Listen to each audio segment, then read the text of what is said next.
Morning সকল বন্ধুকে welcome back to my channel. আর দেখো সব ঘুমাচ্ছে।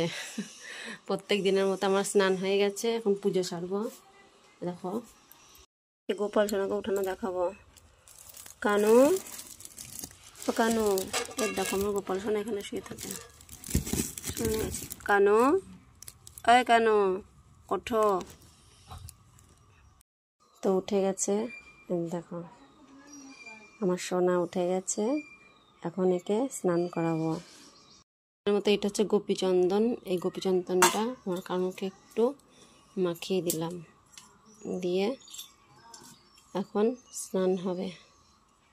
এভাবে স্নান করাতে হয়।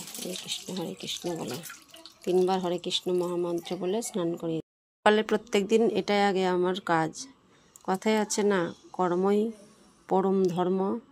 তো আগে প্রভুর সেবা, তারপর নিজেদের সেবা। প্রভুকে সেবা না দিয়ে কিছুই করতে পারবো না আমি।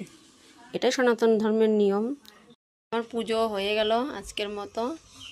সকাল সকাল পুজো, এই যে পুজো করা হয়ে গেল। প্রভুর কাছে প্রার্থনা, প্রভু তুমি ভালো থেকো, সুস্থ থেকো, আনন্দে থেকো, এটাই আমার প্রার্থনা। দেখো সকাল সকাল ঘুম থেকে উঠে গেছে। যেদিন টিউশন থাকে সেদিন ওঠে না। আজ টিউশনে নেই, আজকে বলেছি একটু বেলা করে ঘুমা, আজকে উঠে গেছে। উঠবি না? না। কি করছিস? খেলছি। খেলা হচ্ছে শুয়ে শুয়ে না? আজকে টিউশন নেই, আজকে ঘুমাতে পারলে না? তাড়াতাড়ি ঘুম হয়ে গেছে। ওঠো তাহলে, ওঠো ওঠো ওঠো, তাড়াতাড়ি ওঠো। ওঠো, তোমার দুধ গরম হয়ে গেছে, ওঠো।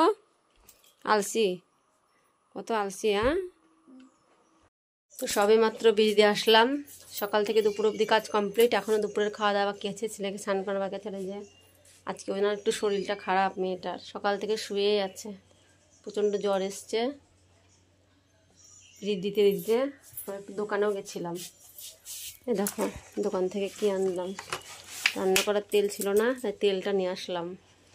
তো আজকের মতো এখানে রাখলাম। নেক্সট ভিডিওতে আবার দেখা হবে।